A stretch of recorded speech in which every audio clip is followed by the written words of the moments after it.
جو بندہ غیبت کرتا ہے اس کے اوپر جس کی غیبت کی جاتی ہے اللہ اس کو فتح عطا کرتا ہے۔ جب آپ کو پتہ چل جائے نا کہ انسان کی نفسیات کی سٹرکچرنگ کیا ہے، اللہ تعالیٰ نے کس طریقے سے بنایا، تو آپ کو خود ہی پتہ چل جائے گا۔ اس کا بھی test by the way empathy ہے، آپ ذرا غور سے سمجھیں، رکھیے گا جو بندہ بھی غیبت کرتا ہے نا وہ اصل میں ڈرپوک ہوتا ہے، بزدل ہوتا ہے۔ صحیح چیز تو نہیں ہے غیبت، وہ تو اس میں تو کوئی شک نہیں ہے کہ یہ غلط چیز ہے، مگر غیبت کے بارے میں نا جو ایک عمومی تاثر ہے نا، جو بہانہ ملتا ہے نا، میں آپ کو بتاؤں گا اس کی کاز کیا ہے، ابھی بتاتا ہوں، کیونکہ اس کو غلط آئیڈینٹیفائی کیا جا رہا ہے، یہ میں نوٹس کر رہا ہوں، ایون پیرنٹس بھی، اساتذہ اسکول میں بھی، اور ایون مسجد میں بھی خطبے میں اس کی کاز نہیں بتائی جا رہی، بس یہ بتایا جا رہا ہے کہ ہو رہی ہے اور بند کر دو، ایسے نہیں بند ہوگی، اس کو اس نص کو پکڑنا پڑے گا جس کی وجہ سے شروع ہوتی ہے۔ غیبت کسی کے بارے میں ایسا سچ بول دینا ہے کہ جو وہ عیب وہ رکھتا ہو مگر وہ اس جگہ موجود نہ ہو جہاں وہ بولا گیا ہے، لیکن بولا تو سچ ہے نا، جی تو سچ بولا گیا نا، تو غیبت کچھ جگہوں پہ الاؤ بھی ہے، ٹھیک ہے، کچھ جگہوں پہ، فار ایگزامپل آپ کسی سے بزنس کرنے والے ہیں تو اسلام میں اس کی بیسس بتائیں نا کہ نفسیات سمجھیں کہ کس موقع کے اوپر، جب تک آپ یہ اس کی الاؤنس نہیں سمجھیں گے تب تک اس کی ڈس الاؤنس کے پیچھے کازیشن نہیں پکڑ سکیں گے۔ اگر کسی بندے کی شادی ہونے والی ہے ایک خاتون سے، اور خاتون کو بتایا جانا چاہیے کہ اس مرد کے اندر میں اس عیب کو جانتا ہوں، تو اس وقت غیبت فرض ہے، ٹھیک ہے۔ اب جب اگر ایک بندے کی انیویٹیبل کوئی ہائی سٹیکس ریلیشن شپ نہیں ہے اس طرح کی بزنس کی یا شادی کی، تو پھر آپ غیبت نہیں کریں گے، آپ سمجھنے کی کوشش کریں غیبت کیا ہے، اب یہاں سے آپ کو سمجھ آ جائے گی، نقشہ کلیئر ہو جاتا ہے۔ غیبت بیسکلی ایسا عیب اس بندے کے بارے میں بیان ہو جائے کہ جس بندے کو اپنے ڈیفینس کا موقع نہ ملے، ٹھیک ہے۔ اب ڈیفینس کا موقع کیوں نہیں ملے گا؟ وہ موجود ہی نہیں ہے۔ اب ایک بندے کا ڈیفینس کا موقع ہی نہیں مل رہا، اس کے ہاتھ پیر باندھے ہوئے آپ نے، اور اس کو آپ نے اس کی ریپوٹیشن مسمار کر دی، تو یہ بہت ہی بڑی ناانصافی ہے اس بندے کے ساتھ، بہت ہی بڑی ناانصافی۔ سو نبی اسلام نے بھی اسی طریقے سے اشارہ فرمایا کہ وہ موجود نہیں ہے، وہ اپنے ڈیفینس کے لیے کچھ بھی نہیں کر سکتا، اور تم نے اس کے بارے میں بیان جاری کر دیا، یہاں تک کہ اتنی زیادہ، اتنا بڑا مسئلہ ہے غیبت، اتنا بڑا کہ میں حیران ہوں کہ یہ مسجد کے ممبر سے لے کے اسکول کے اس پوڈیم سے بیان کیوں نہیں ہو رہا، کہ ایک دفعہ ایک صحابی نے آ کے حضرت عمر کے پیر پکڑ لیے، امیر المومنین تھے اس وقت، علی بن ابی طالب ساتھ کھڑے تھے، اور چیخ و پکار شروع ہو گیا کہ میرا کفارہ کرا دیں، کس طریقے سے مجھ سے بہت بڑا گناہ ہو گیا، رو ہی جائے۔ حضرت عمر نے اس کو کندھوں سے پکڑا، اٹھایا کہ ایسا کیا روتا ہے، ایسا کیا کرا ہے جو مجھ سے کفارہ پوچھ رہا ہے، ہی سے مجھ سے زنا ہو۔ صحابی بھی ششدر کہ ایسا کیا واویلا تھا؟ حضرت عمر نے کہا کہ تو روتا تو ایسے تھا جیسے تو غیبت کر رہا ہو۔ یہ سمجھنے کی کوشش کریں اسلام میں غیبت تو کس پیڈسٹل پہ رکھا ہے، اللہ تعالیٰ نے کس طریقے سے دیکھا ہے اس معاملے کو۔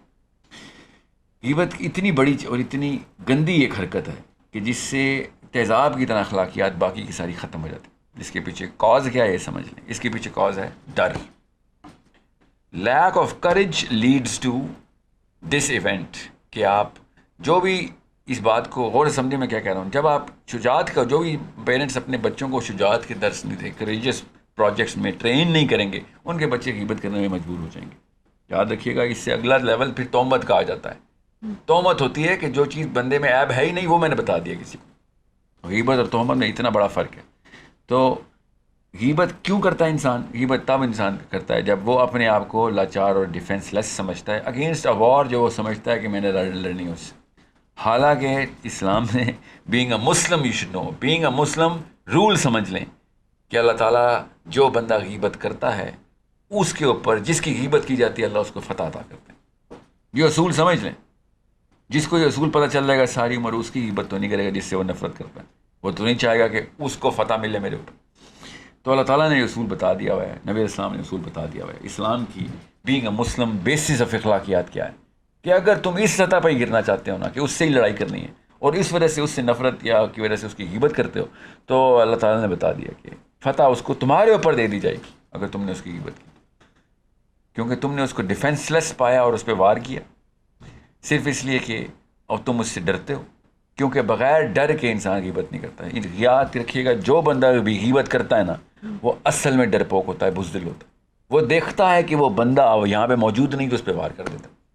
سو اس کا اینٹی ڈوٹ بھی، اس کا ہنٹ میں آپ سے کرا رہا ہوں، اس کے اوپر میں تفصیل سے بات کرتا ہوں انشاءاللہ۔ یہ بات تو کلیئر ہو گئی کہ غیبت بزدلی سے شروع ہوتی ہے، لیکن غیبت کرنے والا شخص بہت ڈھٹائی اور دلیری کے ساتھ بہتان بازی تک پہنچ جاتا ہے.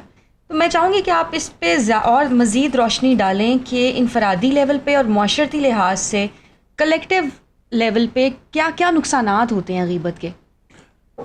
جماعت تو نہیں غیبت کرتی, فرد ہی کرتا ہے. تو یہ یاد رکھیے گا, اس کو اس اینگل سے نہیں دیکھنا. پہلے میں فرد کا بتا دوں آپ کو نا, ایک انڈیویجول کے اندر اخلاقیات کی کمی کا میجر مطلب انسٹرومنٹ فلٹر ہے نا, جو لٹمس ٹیسٹ ہے, وہ اس کی اسی طرح کی کریجس اپ برنگنگ کے تھرو ہی پتہ چل سکتا ہے. ایک بندے میں کتنی جرت ہے سہارا لینے کی اگر اس کے ساتھ زیادتی ہوئی ہے, کیونکہ غیبت کا مطلب اصل میں اس کے اندر کوئی عیب ہے نا, کسی عیب زدہ کی غیبت کی جاتی ہے. بالکل, کچھ دیکھا ہے اس نے ایسا غلط اور پھر وہ اس کی عیب جوئی کر رہا ہے. تو جو آپ نے کہا ہے نا کہ یہ تو سمجھ آ گیا کہ بزدلی, کاش یہ سمجھ آ جائے سب کو کہ بزدلی کی ایک آؤٹ پٹ غیر اخلاقی طور پہ اس بندے کی غیبت عیب جوئی ہے. تو بہت ہی مطلب میں آپ کو توڑ کے بتاتا ہوں تاکہ پتہ چلے کہ جب آپ کو پتہ چل جائے نا کہ انسان کی نفسیات کی اسٹرکچرنگ کیا ہے, اللہ تعالیٰ نے کس طریقے سے بنایا, تو آپ کو خود ہی پتہ چل جائے گا. اس کا بھی test by the way empathy ہے. آپ ذرا غور سے سمجھیں کہ میں آپ کے سامنے اب صرف اور صرف میں اور آپ ایک نفسیاتی مشینیں ہیں, تو اب صرف MRI ڈائیگرام سے آپ کو بتانے کی کوشش کرتا ہوں تاکہ آپ کو پتہ چلے, سب کو پتہ چلے کہ غیبتی کی جو امیجری ہے نا وہ اس سامے کے اندر کیا بن رہی ہوتی ہے, وہ آپ سب کو پتہ ہے. جیسے ہی میں آپ کے ساتھ بیٹھ کے کسی ایسے بندے کی جو کل کسی بھی موقع پہ ہمارے ساتھ تھا اس کی غیبت ابھی میں آپ کے سامنے کروں گا, تو آپ سب سے پہلے میرا نقشہ اپنے ذہن میں لائیں گی اور بعد میں اس بھائی صاحب کا جس کی میں نے آپ کی غیبت کی. یہ ہماری فطرت کا ڈیزائن ہے. ہماری نظام جو اللہ تعالیٰ نے بنایا ہوا ہے وہ غیبت کے خلاف بنایا ہوا ہے, اور اس کی نشانی کیا ہے کہ جیسے ہی میں نے منہ سے کسی بندے کی برائی کی آپ کے سامنے, آپ کو مجھ سے ڈر لگنا شروع ہو جائے گا. اب آپ اس کی مینیفیسٹیشن ایسے ہی کرتے ہیں کہ اچھا آج تم اس کی غیبت کر رہے ہو تو کل میری بھی کر رہے ہوگے. یہ اگلا لیول ہے. آپ ذرا اور نیچے جائیں نفسیات میں کہ جیسے ہی آپ نے میرے سے غیبت سننی ہے, آپ کو میرے سے اس لیے ڈر نہیں لگا کہ میں کل آپ کی غیبت کروں گا, وہ تو لگے گا, لگنا بھی چاہیے, ٹھیک ہے. آپ کو اس لیے ڈر لگے گا کہ میرے سے کوئی بندہ سیف نہیں ہے, ٹھیک ہے. دوسرا جو اثر آپ کے اوپر میرا گزرے گا, جو میں اپنی امیجری آپ کے سامنے بناؤں گا, کہ میں کسی بھی موقع پہ کچھ بھی کرنے کے لیے اپنے اصول توڑنے کے لیے تیار رہتا ہوں. سو میں نے اپنی اوقات اتنی چھوٹی کر لی ہوتی جب میں کسی کی اوقات چھوٹی کرنے کی کوشش کر رہا ہوتا ہوں. اتنا سینسٹیو معاملہ ہے.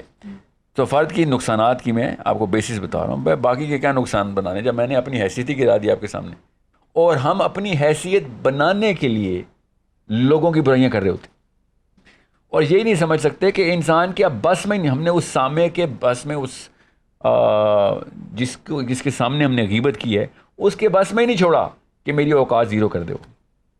اس بیچارے کو مجبوراً میرے بارے میں غلط جو ہے نا امپریشن ڈال دی میں نے. یہ ایک فرد کا سب سے بڑا نقصان ہے, اور یہ سب سے پہلے اور سب سے بلکہ میں اس کو تصویر رسیدی کر دیتا ہوں تاکہ آپ کو پتہ چل جائے. اگر آپ نے اپنا امپریشن کسی کے آگے تباہ, اپنی ریپوٹیشن تباہ کرنی ہو, اپنی حیثیت زیرو پہ لے کے جانی ہو, اپنی کریڈیبلٹی ہمیشہ کے لیے ختم کر دینی ہو, تو آپ کسی اور کی کریڈیبلٹی ختم کرنے کی کوشش کریں, غیبت کر دیں کسی کی. بس آپ اس بیچارے کے بس میں ہی نہیں رہے گا. اب آپ آئندہ کے لیے سب سے خطرناک آدمی ہو گئے ہیں اگر آپ نے غیبت کر دی میرے سامنے.